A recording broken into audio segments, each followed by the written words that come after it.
কোরবানি উপলক্ষে গাইবান্ধায় প্রস্তুত 1,45,300-এরও বেশি গবাদি পশু। সেগুলো পরিচর্যায় ব্যস্ত সময় কাটাচ্ছেন খামারিরা। গোখাদ্য সহ বিভিন্ন পণ্যের দাম বৃদ্ধিতে বেড়েছে উৎপাদন খরচও। দাম পাওয়া নিয়ে শঙ্কায় তারা। দেশে পর্যাপ্ত পশু থাকায় অন্য দেশ থেকে পশু আমদানি হবে না বলে জানিয়েছেন জেলা প্রাণী সম্পদ কর্মকর্তা। গাইবান্ধা থেকে ফিরোজ কবিরের তথ্য ছবিতে ডেস্ক রিপোর্ট।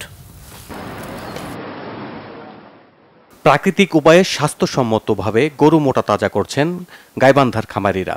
নিষিদ্ধ কোনো ওষুধ প্রয়োগ না করে দেশীয় পদ্ধতিতে গরু পরিচর্যা চলছে বলে তারা জানিয়েছেন। তবে গোখাদ্য ও লেবার খরচ বেড়ে যাওয়ায় এবার খামারিরা বিপাকে। দাম পাওয়া নিয়ে দুশ্চিন্তায় তারা। পাশের দেশ থেকে গরু আনলে পথে বসার শঙ্কা তাদের অনেকের।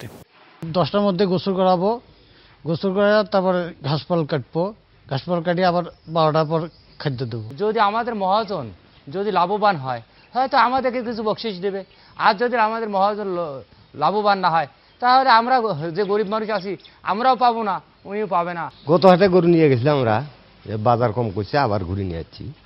তে আবার ফির নিয়ে যাব, দেখি আগামী কাল মঙ্গলবারে আবার হাট নিয়ে যাব, দেখি বাজার কি হয়। তো তোমার সব দিক দিয়ে খরচ বাড়তি, এবং সেই তুলনায় গরুর বাজারটা ওইভাবে বাড়তি হচ্ছে না।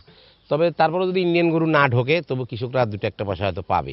খামারিদের সহযোগিতা সহ সব ধরনের পরামর্শ দিচ্ছে প্রাণী সম্পদ বিভাগ। পশু যাতে আমদানি না হয় সেদিকে নজরদারি করা হচ্ছে বলে জানিয়েছেন তারা।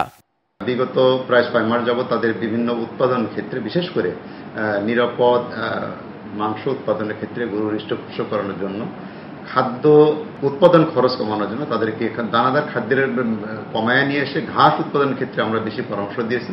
পাশাপাশি কোনো কেমিক্যালস, হরমোন বা স্টেরয়েড প্রয়োগ না করে যাতে প্রাকৃতিক খাবার খেয়ে এই পশুগুলো হৃষ্টপুষ্ট করা হয় সেই পরামর্শগুলো আমরা দিচ্ছি। গাইবান্ধায় কোরবানির পশুর চাহিদা 1,23,051টি। অতিরিক্ত 22,330টি পশু যাবে দেশের বিভিন্ন জেলায়। Bangla vision news desk.